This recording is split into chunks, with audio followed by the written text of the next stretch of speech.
Greg semi-color coordinated today. We're getting steel stacked up.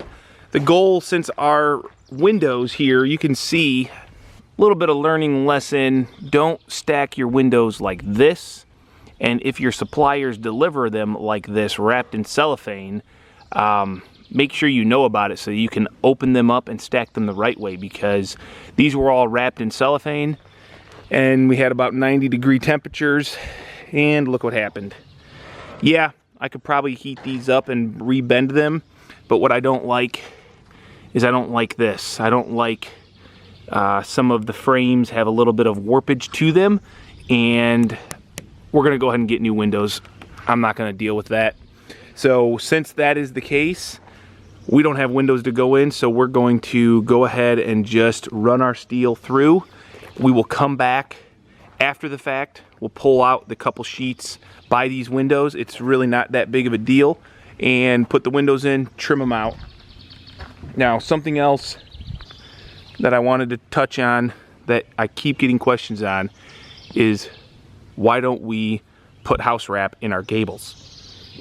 My feeling on house wrap in the gables is it's a waste of time and money. See, we're not doing a house wrap for a vapor barrier. A lot of people always ask me, you know, that's a vapor barrier, you got to make sure you flash the building properly for moisture. That's not really my concern. Post frame, typically nobody even does a house wrap at all. So we're an oddity in that sense, that we try to take it to the next level, especially on these heated shops, put house wrap. Now, I'm not saying nobody does house wrap, but it's not done, you know, very heavily, and typically a post frame is just a metal skin on a wood frame. So the only reason we do this house wrap, really, it's not that we're worried about moisture getting behind our steel, it's that we just don't want the wind to penetrate the building and reduce the efficiencies when you're trying to heat it or keep it cool during the summer. The gables are the attic space. The attic will be insulated, so we put a fiberglass blown in R38 on, you know, 99% of our buildings above the ceiling, and that ventilation that comes through that end wall is perfectly acceptable for me up in the gable, because we are venting our soffits and we are venting our ridge cap. So that is the reason we don't use house wrap up in the gables. If you guys got any different thoughts on that, feel free to drop them in the comments. I'd love to hear them. I am no building science expert. This is just based on experience and my own, you know, whatever's going on in my head. So when punching steel, we're gonna use an AWL. This is just an awl, and they don't last forever. They will bend and break, so they're cheap. I just keep buying them by the truckload when I can. And it's always nice to have two. We've marked our steel for the center of all of our wall girts, and we've already, you know, done that.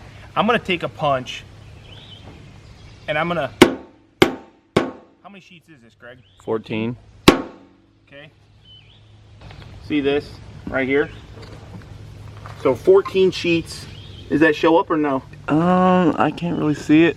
So with 14 sheets, it's nice to throw a punch in so that once you get this all lined up on the end, it doesn't slide around on you. And then you're just gonna go around, take a couple swings. You don't have to blow through it, because even if you don't make it through every sheet, you're going to put a dimple on all 14 sheets, guaranteed.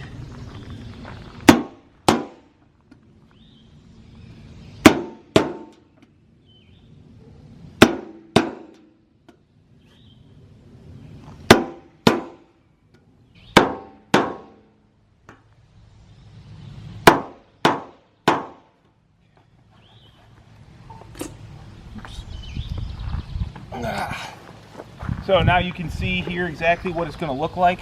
We got our punch holes. A lot of people say, well, I just drill my holes. Look how clean this is. There's no drill filings, no shavings, nothing that's going to create a surface rust down the road. So that's simple. Now you're ready to put them up, and you know exactly where all your screws go without any thinking.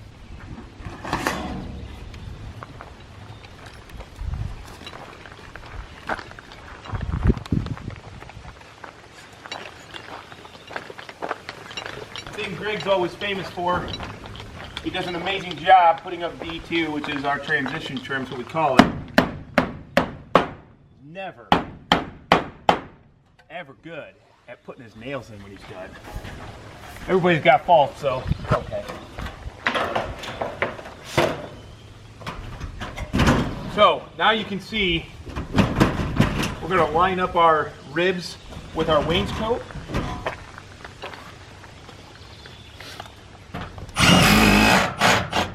It's always good to level up your first sheet to make sure you start. Oops, I like this side.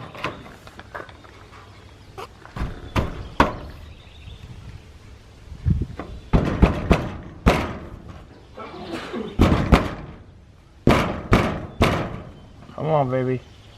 There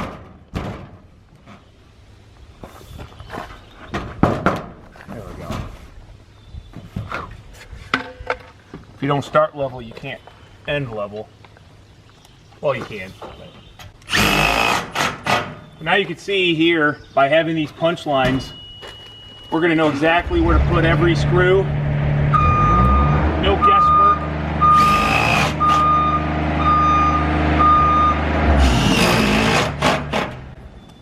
Surge is good for putting ball screws in, but that Makita Versa clutch would probably be my favorite because it puts the screw in with a perfect depth every time.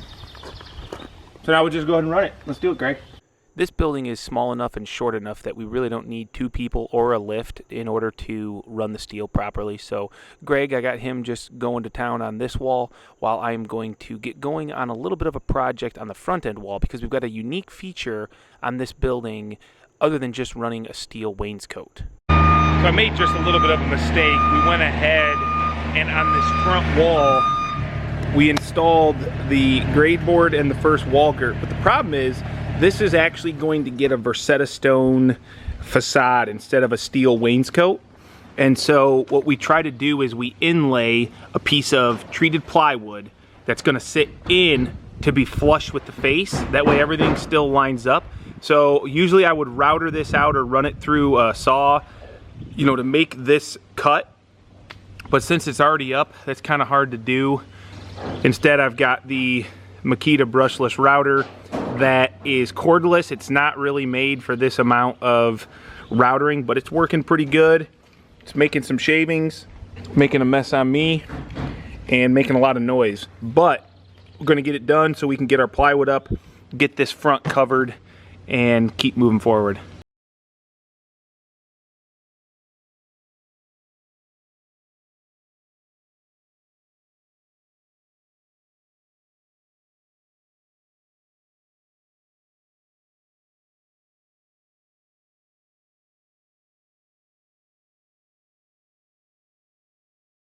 That was just a bunch of work. That router is not really powered for that type of abuse. I was taking out 5/8 of an inch deep, inch tall, and it is always fun making sawdust though. Now I gotta get these dimensions exactly. We'll rip plywood to get inlaid right into there. So what we got here is a sheet of 3/4, and I'm just gonna go ahead. I've got a bunch of 1.5-inch ring shank nails, and these things they're pretty stout. They got a lot of holding power. They're little galvanized ring shanks, and I'm gonna go ahead and pound those in about every 4 to 6 inches around the whole perimeter of this sheet of plywood.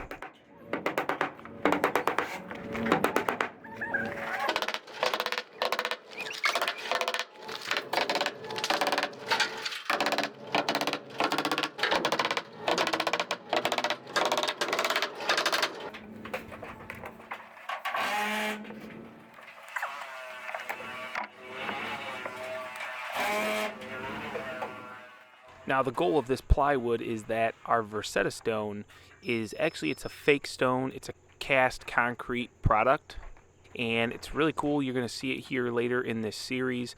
It's a great add-on feature instead of just doing a steel wainscot. Really dresses up the building, and the difference is though you actually need a solid backing behind it. So we're going to put the plywood up, we'll put our house wrap around it, and then we'll actually install a felt paper. So a 30-pound felt, 15-pound felt, really all it's for is a little bit of a moisture screen, as well as we don't want to see in the cracks of the stone and see white house wrap.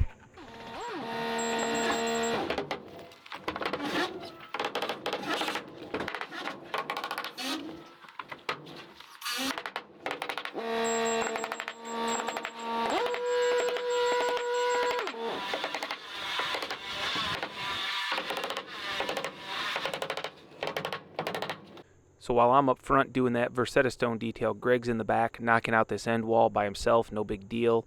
Once you get your first measurement on the corner, you don't need to ever pull your tape measure back up on the wall again, because if you are, you did your job correctly, every sheet goes up 1 foot at a time because it's a 412 and they're 3 foot wide sheets. So once you get going, it's pretty easy, and we're using a nibbler for all this work. You can see in here we're prepping for insulators. They're supposed to be here either today or tomorrow. And this is what we call our attic air deflector. And what that's doing is, as you can imagine, you've got your soffit and you're venting that soffit.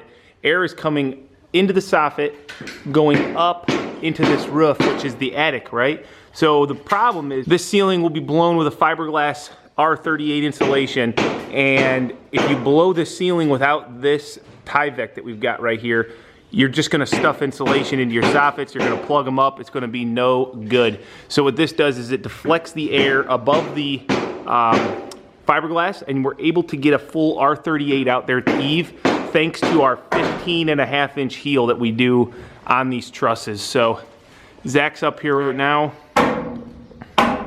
He's installing the Tyvek, and what he's done is, you can see there we got a nice little string line. Usually we'll use like a metal cable if it's a long building. With these little buildings it's not that big of a deal, and he is fastening that Tyvek around that string and then stapling it to our soffit nailer that's up there in line with our soffit. Onto this third side wall, and I decided to give Greg a hand here. I think I was just in between a task, so helping him whip this out real quickly, because I think I was actually going to steal him for a task that I was working on.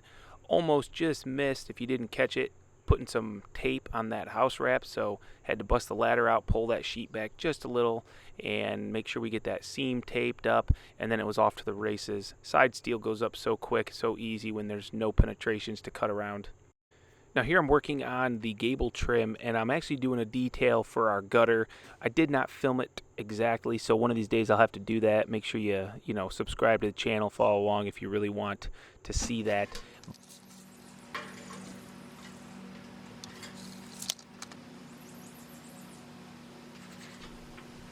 Now it doesn't always work out that we actually use one piece for the peak, but this one just happened to work out slick like that, so I was able to make my cuts. And what you'll notice when I make these cuts is that one side I cut to a 412 all the way up to the corner, and the other side I only notch out down at the bend. So this first one here, I'm going to actually do a 412 pitch cut all the way up to the corner.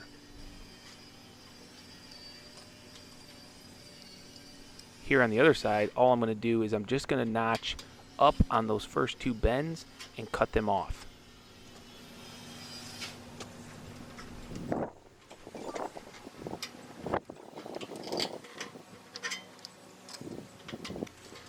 Now, one important thing you can see there is that I left that little bit of metal there on the face of this trim, so when I tuck it and bend it over the peak, it actually seal off quite nice and leave just the miter showing.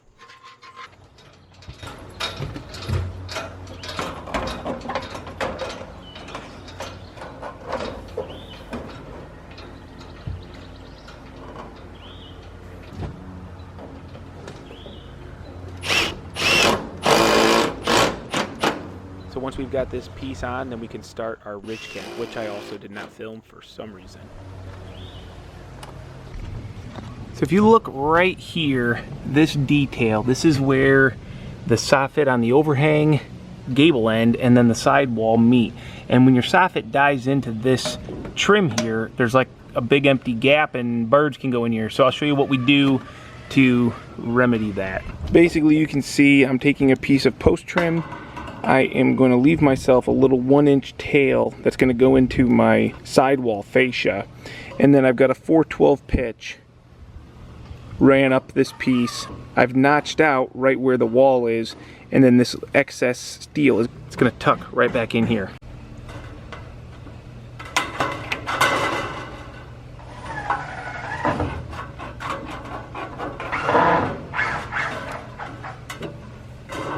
There's so much pollen in the air, it's everywhere on everything.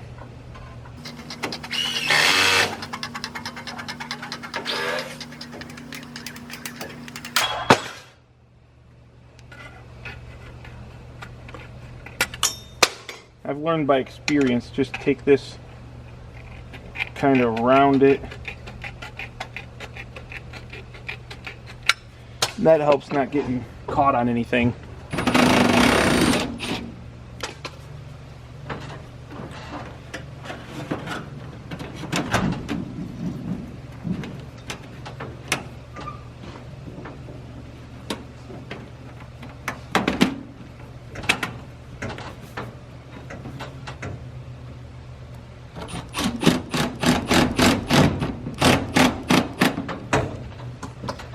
So there you go, now that is all clean. Now all I have to do is put my corner trim on, and that is gonna tuck in this guy, and I'll notch it to tuck in here, and I'll show you that detail as well.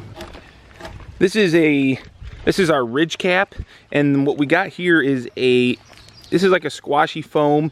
I'm pretty sure it's rated for about 110 mile per hour wind-driven rain. So this is going to get squished over top of our ribs on our roof, and it allows, oh nice, it allows ventilation out of the ridge from the soffits. Very important detail on a post frame is proper ventilation, and this stuff is not cheap.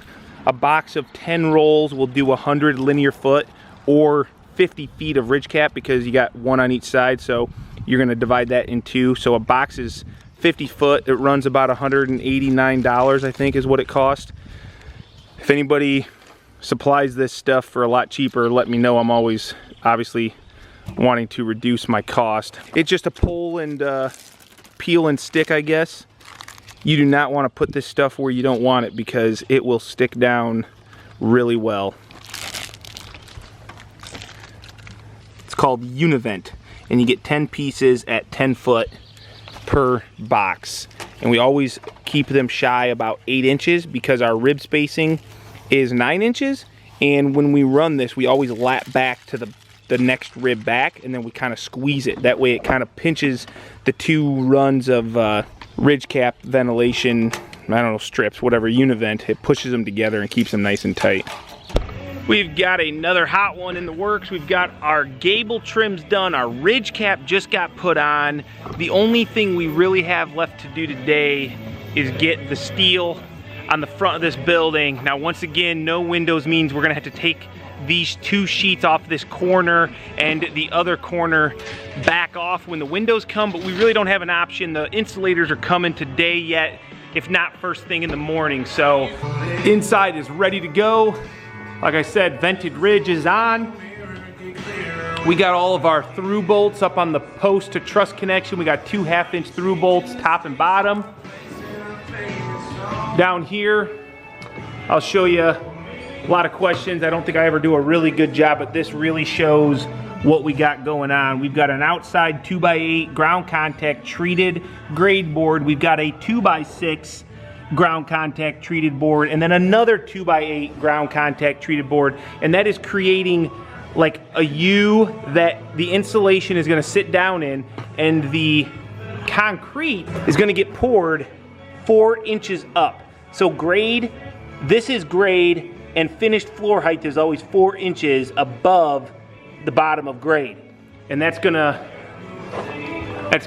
be where you can see over here our walk door is 4 inches up from that grade board, and same with our garage doors. Last thing we're gonna try and get done today is get the steel up and over this door, close it up so that it is ready for insulation, and tomorrow we'll get going on the ceiling. It's gonna be hot, muggy, but awesome. I think this is like day 4 or something. I don't even know anymore, it doesn't matter.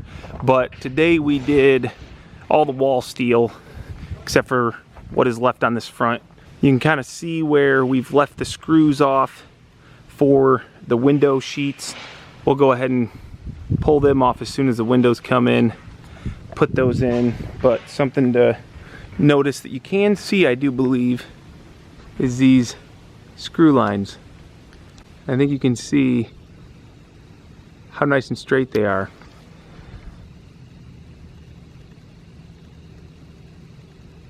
You know, not entirely a bad day, but a really hot day. I would say on a normal day we would be able to get all this steel up on the building, even with the windows and having to cut around them, but man, it was really hot. Guys did good, we did good. Tomorrow We'll come back, we'll wrap up the outside, and we'll get started on the ceiling.